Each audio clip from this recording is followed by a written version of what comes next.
What happened to the African American breakfasts no one makes anymore, the ones that started mornings with strength and comfort? These breakfasts came from gardens, cast iron skillets, and family tables, carrying tradition with every bite. If we stop cooking them, do we lose more than food? Sweet potato coffee cake was a breakfast that carried warmth, thrift, and community in every slice. Families would mash leftover sweet potatoes into the batter, seasoning it with cinnamon, nutmeg, and sometimes cloves before baking it in heavy cast iron pans that gave it a perfect crust. The result was moist and spiced, with a natural sweetness that came not from sugar, but from the potatoes themselves, making it both healthy and filling. It was often served at church gatherings or Sunday breakfasts when a little something special was needed on the table to bring people together. The dish reflected African American traditions of stretching what was available into something memorable, proving that nothing went to waste in kitchens where creativity was survival. Sweet potatoes were plentiful and affordable, making them an easy way to feed a family while also adding vitamins and nourishment to the meal. The cake was often paired with coffee, hot milk, or even molasses drinks, making it a centerpiece of mornings that were simple yet comforting. Though it is rarely baked today, this coffee cake once carried generations through hard times and sweet mornings alike, leaving memories of warmth, family, and resilience with every bite. Molasses milk was one of those simple breakfast drinks that could fill an empty stomach and give strength to start the day without costing much. A mug of warm milk would be stirred with a generous spoon of blackstrap molasses until it turned dark, thick, and sweet, creating a drink unlike anything else. For families without access to expensive sugar, molasses was a cheaper and more nutritious option, packed with iron, calcium, and minerals that were badly needed in homes stretched thin. Children often drank it before school, while adults relied on it as a quick energy boost before heading to work in fields, factories, or other labor. It was easy to prepare, affordable, and comforting on cold mornings when heavier meals were not always possible or practical. The taste was bold, with a deep sweetness that lingered, giving a sense of fullness and warmth that plain milk never offered. It was more than a drink. It was a way of stretching resources while caring for a family's needs with love and creativity. Today, it has disappeared from most tables, but it once stood proudly as a daily ritual of comfort. Cornmeal mush with sorghum syrup was a staple breakfast that reflected the creativity and resilience of African American kitchens in the South and beyond. The mush itself was simple, made from cornmeal cooked slowly with water or milk until it thickened into a smooth porridge that filled bowls generously. On its own, it was filling but plain, so families would drizzle sorghum syrup over the top to add sweetness and richness without needing expensive sugar. Sorghum was cheaper, widely available in the South, and deeply tied to farm life, making it a household staple for generations of working families. This dish was eaten hot at the table with spoons, sometimes with butter or milk added, or cooled in pans and sliced to be fried later as griddle cakes. For children, it was a comfort food that brought both energy and warmth on school mornings when bellies needed to be full. For adults, it was a dependable way to stretch limited supplies into a hearty start to the day, ensuring no one went hungry. Cornmeal mush with sorghum syrup was never fancy, but it was practical, satisfying, and deeply tied to the rhythm of working life. Hogshead hash was a breakfast that spoke to the no-waste mentality of African American cooking traditions that valued resourcefulness and respect for food. When a hog was butchered, nothing was left unused, and the head provided meat that could be stewed, chopped, seasoned, and fried into hearty dishes. Families would mix the shredded meat with potatoes, onions, and sometimes peppers, then cook it together in a skillet until browned, crispy, and richly flavored. The flavor was intense, smoky, and savory, and it filled the house with a smell that lingered long after breakfast was finished. It was not just food, but a reminder of how creativity and resourcefulness made survival possible in communities where every scrap mattered. Children grew up eating it without complaint because it was hearty, flavorful, and kept them full through school, farm work, or chores. Adults relied on it as a way to honor the animal by using every part of it, ensuring nothing went to waste. Though hog's head hash has nearly vanished from today's kitchens, it once stood as a powerful symbol of resilience, thrift, and respect for tradition that sustained families. Okra fritters were once a common breakfast food that made use of one of the most iconic crops in African American gardens. Fresh okra would be chopped, mixed with cornmeal and seasoning, and fried in small patties until golden brown. The result was crisp on the outside, tender on the inside, and full of earthy flavor that paired perfectly with hot coffee or milk.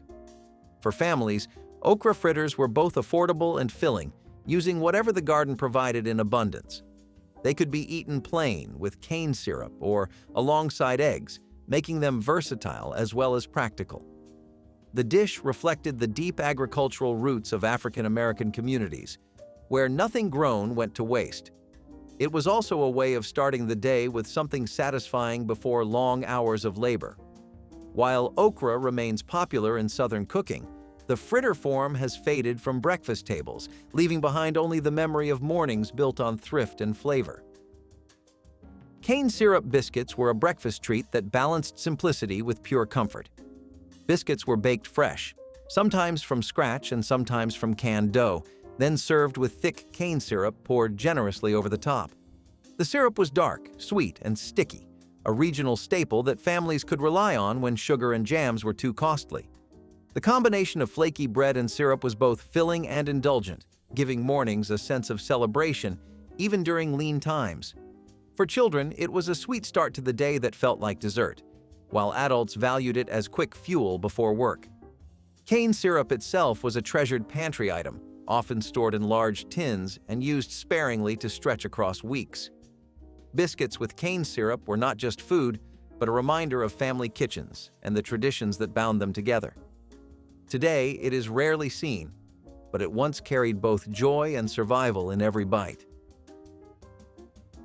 Fried catfish and cornbread was a breakfast plate that reflected the abundance of rivers and the skill of African American cooks in the South. Catfish could be caught at little cost, cleaned, coated in cornmeal, and fried crisp in cast-iron skillets. Paired with hot cornbread fresh from the oven, the meal was both hearty and nourishing. It gave workers the energy needed for long days in the fields, and children the strength to get through school without hunger. Families often made it on weekends when fishing provided enough to share with neighbors, turning it into a communal meal. The taste was bold and rustic, with a combination of crunchy fish and soft bread that defined comfort. Though fish is not often associated with breakfast today, fried catfish and cornbread once stood proudly on morning tables. It remains a reflection of resilience and resourcefulness, showing how nature and tradition came together to sustain communities. Collard green omelet was a breakfast born from thrift and the habit of making yesterday's leftovers stretch. Collard greens, usually cooked long and slow with seasoning, were often tucked into eggs the next morning, creating a dish that was both frugal and flavorful. Families valued it because it made use of what they already had, ensuring nothing went to waste. The combination of tender greens with fluffy eggs gave a balance of nutrition and satisfaction. For children, it was a familiar flavor carried into a new form, while adults enjoyed the heartiness without requiring more expensive meat. It was a dish that tied breakfast to dinner, blending the rhythms of the household kitchen into one continuous cycle of reuse. Betty Crocker kitchens may have praised convenience, but African American homes thrived on this kind of ingenuity. Collard green omelets are rare today, but they once carried the quiet wisdom of making much from little and starting mornings strong. Red gravy with rice was a breakfast dish that combined economy with comfort in African American households. The gravy was made from tomatoes, onions, and seasoning, simmered until thick and poured over steaming rice. It was filling, affordable, and deeply satisfying, providing warmth and energy to carry through the day.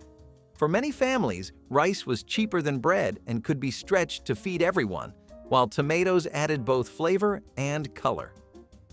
The dish was common across the South, where it became a daily staple for working people who needed hearty food before long hours of labor. Children often grew up with it as a familiar morning ritual, while adults valued its reliability and ease of preparation. Red gravy with rice was never fancy, but it symbolized resilience and the ability to make simple ingredients carry meaning. Though rarely served in breakfast form today, it was once a proud and practical tradition. Cornbread and buttermilk bowl was one of the simplest and most enduring breakfasts in African American homes. Leftover cornbread would be crumbled into a bowl, then covered with cold buttermilk until it softened. The result was tangy, filling, and quick to prepare, making it perfect for mornings when time and money were both scarce. Families valued it because it used ingredients already on hand, stretching resources without requiring anything extra. Children often found it refreshing in the summer heat, while adults relied on its heartiness to last through long days. It was a meal that carried history, reflecting the agricultural roots of communities where corn and dairy were staples. The dish required no fancy preparation, only the wisdom of turning leftovers into something nourishing. Though rarely eaten today, cornbread and buttermilk bowls were once a daily ritual that spoke to both thrift and tradition. Souse meat with eggs was a breakfast that showed how African American cooks turned preservation into sustenance. Souse meat, made by boiling and seasoning pig parts into a gelatinous loaf, was sliced and fried in skillets until crisp at the edges. Served alongside eggs, it made for a hearty and protein-rich plate that was affordable for working families. The flavors were strong and savory, with vinegar and spice balancing the richness of the pork. Souse meat was common because it allowed families to preserve cuts that might otherwise go to waste, ensuring nothing was lost. For children, the texture could be unusual, but it was familiar to those who grew up with it as part of the household routine. Adults appreciated its practicality, especially when paired with eggs that added bulk to the meal. Though it has faded from most breakfast tables, souse meat with eggs once reflected resilience, tradition, and the unyielding ability to make much from little. Field pea cakes were one of those breakfast recipes that reflected both creativity and frugality. Leftover field peas would be mashed and mixed with cornmeal, onion, and a touch of seasoning, then shaped into patties and fried until crisp. They were simple to prepare and stretched whatever little was left from dinner into the morning meal. For farming families, peas were easy to grow and store, making them a dependable staple. The patties were hearty enough to satisfy hunger and could be eaten plain or alongside bread, syrup, or even a bit of bacon when available. The texture was soft inside with a crunchy crust that made them appealing to both children and adults. Field pea cakes spoke to the ingenuity of cooks who made sure nothing went to waste. They were not just thrifty, but also delicious, proving that even the simplest ingredients could be turned into a breakfast worth remembering. Fried grits cakes were a morning dish that turned one day's leftovers into the next day's breakfast. Grits were cooked thick, poured into pans, and chilled overnight until firm. In the morning, they were sliced into squares or rounds, then fried in a skillet with lard or butter until golden brown.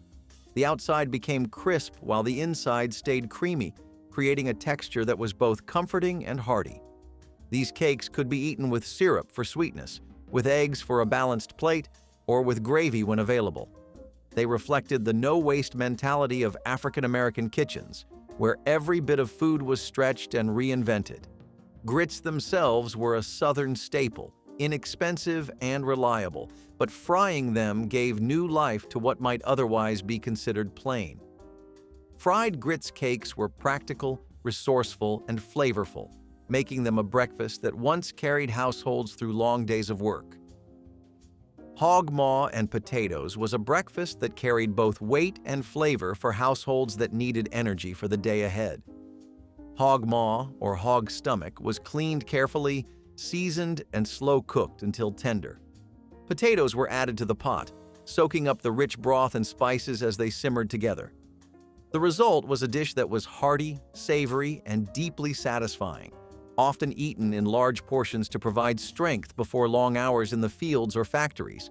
Though not a delicacy, it was respected because it made use of parts of the hog that otherwise might have been discarded.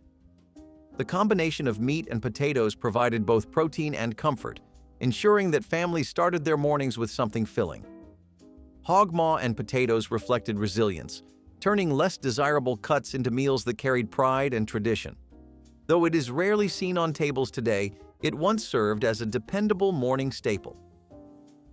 Molasses-dipped apples were a simple but cherished breakfast treat that blended sweetness with thrift. Apples would be peeled, sliced, and simmered in thick molasses until tender and glossy. The result was both rich and comforting, often eaten alongside bread or biscuits for a balanced plate. Molasses was affordable and more accessible than refined sugar, making it a staple in many African American homes. Pairing it with apples, which were plentiful during the season, stretched the sweetness into something filling and satisfying. Children especially loved this dish, as it was one of the few ways to enjoy something sweet in the morning without the expense of store-bought goods. Adults valued it as an easy way to prepare fruit in a form that lasted longer. Molasses-dipped apples carried both comfort and practicality, standing as proof that even humble ingredients could bring warmth and joy to the table. Fish roe and onions was a breakfast plate that reflected the close ties African American communities had with rivers and local fishing. Roe sacks were cleaned and seasoned, then pan-fried in lard or butter until firm and golden. Onions were fried alongside, adding sweetness and balancing the rich flavor of the roe. The combination was eaten hot, often with bread or cornbread, creating a meal that was hearty and protein-rich. It was not a glamorous dish, but it was reliable and nutritious, making it an important breakfast in households that lived close to waterways.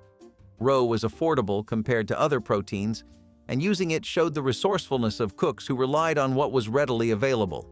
Though not common today, fish roe and onions once held a respected place at the table, carrying both sustenance and tradition.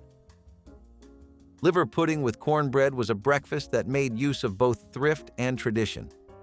Liver pudding, made from ground pork liver mixed with spices and grain, was sliced and fried until warm and fragrant. Served alongside crumbled cornbread, it created a dish that was hearty, filling, and economical. Though the flavor was bold, it was respected as a nutritious way to stretch meat and ensure nothing went to waste. African American kitchens relied on dishes like this to feed large families affordably, making liver pudding a familiar sight at the morning table. The pairing with cornbread added comfort and balance, giving a soft texture to go with the savory richness of the pudding. For many, this dish was a reminder of resilience and resourcefulness. Though it is rarely prepared today, liver pudding with cornbread once carried both pride and practicality in every bite. Turtle soup breakfast bowls were a dish born of necessity, reflecting the creativity of African American cooks during lean times. When turtles were available from local rivers or swamps, they were cleaned, simmered, and stewed into a thick soup.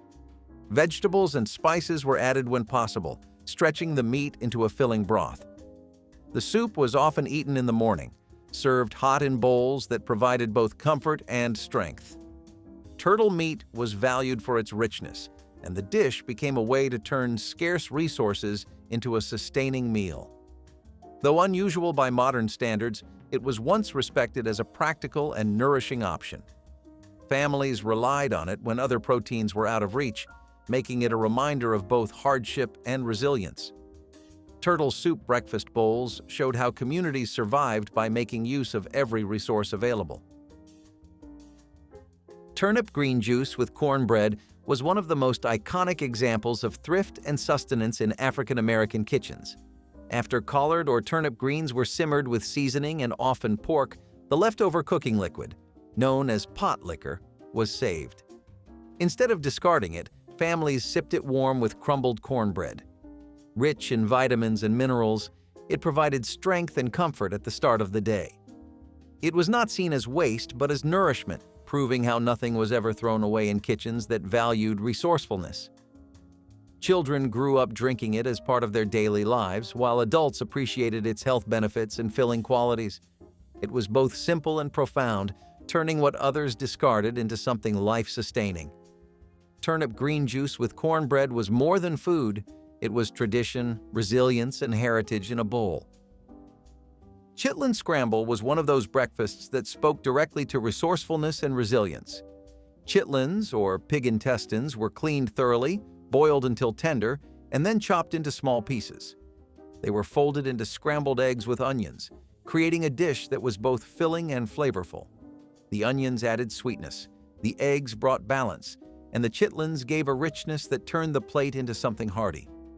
Though chitlins are often remembered as a holiday food today, many families once ate them regularly because they were inexpensive and ensured that no part of the hog was wasted. For farm workers and laborers, a plate of chitlin scramble gave strength before long hours of work. It was not a fancy breakfast, but it was deeply tied to survival and tradition. The aroma filled kitchens, and though strong, it carried memories of both family gatherings and everyday meals. Chitlin scramble represented more than food. It was heritage served hot on the morning table. Wild berry dumplings were a breakfast that came directly from the land. Foraged berries like blackberries, blueberries, or mulberries were gathered in the early morning, often by children who knew where the best patches grew. The berries were simmered into a sweet syrup, and then simple dumplings made from flour and water were dropped into the pot. As they cooked, the dumplings soaked up the berry flavor, becoming plump, soft, and comforting. This was not a dish you would find in restaurants, but one that carried the taste of summer mornings in rural communities. It was affordable, relying only on what nature provided and a handful of pantry staples. Families looked forward to it during berry season, enjoying a breakfast that blended sweetness and tradition. The dumplings were eaten straight from bowls, sometimes with a little milk poured over the top to stretch the meal further. Wild berry dumplings were proof that even foraged food could feel like a feast. Rice and molasses porridge was a breakfast that brought together comfort and thrift in one pot. Leftover rice was simmered slowly with water or milk until soft and creamy. Then molasses was stirred in for sweetness. The result was warm, filling, and affordable, giving families energy to start the day. Molasses was cheaper than refined sugar, and rice stretched further than bread, making this dish a natural fit for households trying to feed many mouths on little money. The flavor was rich and slightly tangy, a taste that children grew up associating with home and tradition. For adults, it was a reminder of both comfort and necessity, as it made use of ingredients that were always on hand. Rice and molasses porridge was a simple bowl, but it carried both nourishment and memory. Families ate it hot, often in large servings, to keep them going through long mornings. It was one of those breakfasts that disappeared quietly yet left a strong mark in memory. Boiled peanuts and cornbread may not sound like a traditional breakfast, but in rural kitchens it was a regular pairing. Peanuts were boiled until soft and seasoned with salt, their briny flavor creating a hearty snack that doubled as a meal. Cornbread was baked fresh or left over from the night before, crumbled and eaten alongside the peanuts. The combination was salty, filling, and inexpensive, making it ideal for large families and farm workers. Boiled peanuts provided protein, while cornbread gave comfort and substance, ensuring that no one went hungry before heading out to work. This pairing reflected the way African American kitchens used what was abundant and turned it into something reliable. Children grew up eating it without question, while adults valued it for its practicality and taste. Though not common on today's breakfast tables, boiled peanuts and cornbread once stood as a symbol of resilience, thrift, and the creativity of turning humble foods into sustaining meals. Dandelion green hash was a breakfast that showed the importance of foraging and making use of what the land offered. Dandelion greens, often dismissed as weeds, were gathered fresh and sautéed with onions in a skillet until tender. Potatoes or eggs were sometimes added when available, stretching the dish into something more filling. The greens had a slightly bitter flavor that balanced with the sweetness of onions and the richness of whatever fat was used for cooking. For families with little money, dandelion green hash provided vitamins, comfort, and a hot plate of food without requiring much expense. It carried tradition too, as elders passed down the knowledge of which wild plants could be eaten and how to prepare them. Children might not have loved the bitterness, but they grew up with it as part of their everyday lives. Dandelion green hash was more than thrift. It was a reminder that resilience often comes straight from the soil. Salt fish and Johnny cakes was a breakfast rooted deeply in heritage and tradition. Salt fish, preserved and dried to last for months, was soaked, flaked, and pan-fried until flavorful and tender. Johnny cakes, simple cornmeal cakes cooked on a griddle, were served alongside, their soft textures soaking up the salty richness of the fish. Together, the two made a breakfast that was filling, balanced, and steeped in history.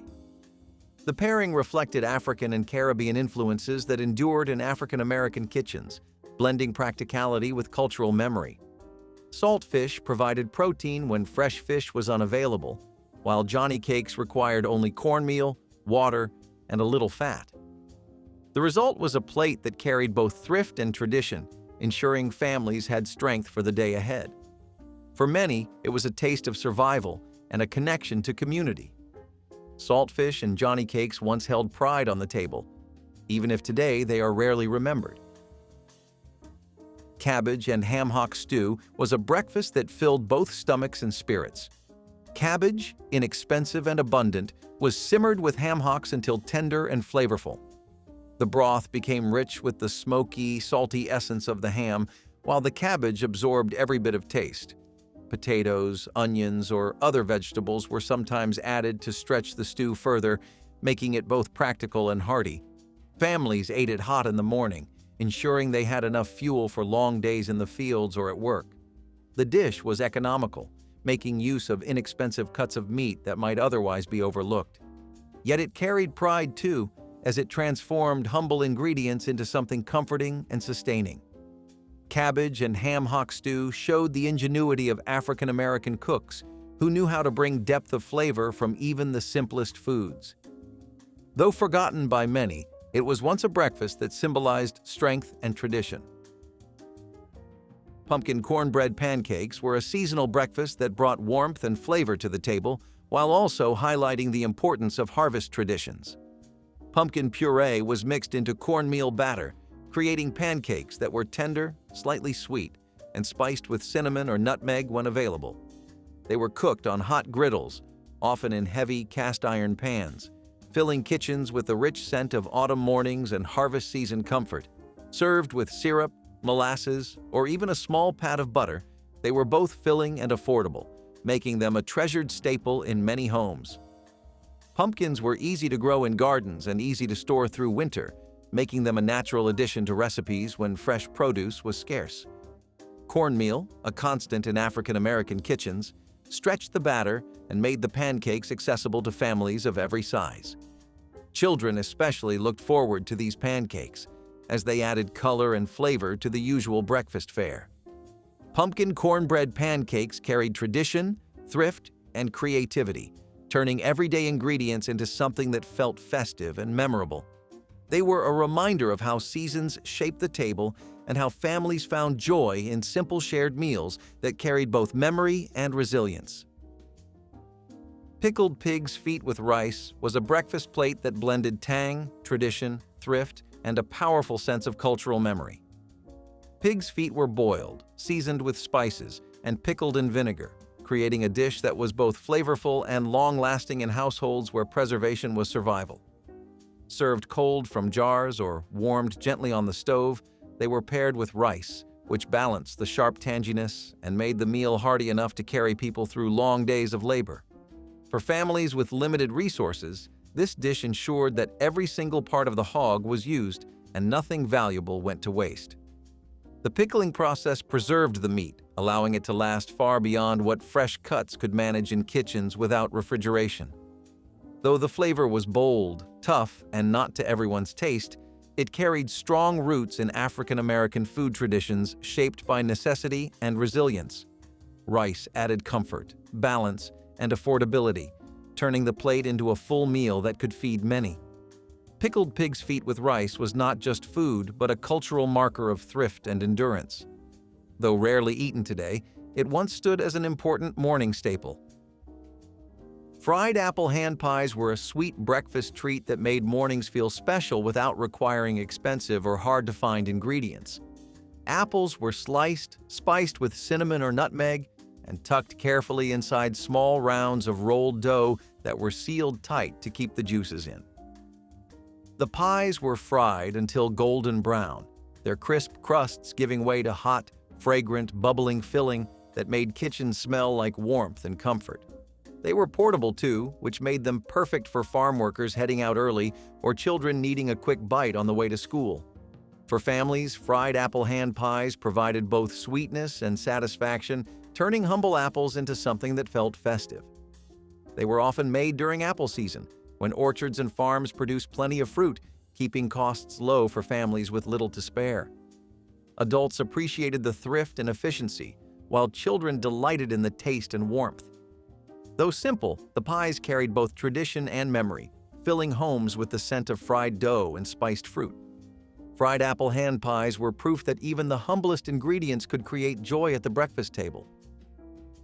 Which African-American breakfast would you revive? Drop it in the comments, hit like, and subscribe for more forgotten flavors.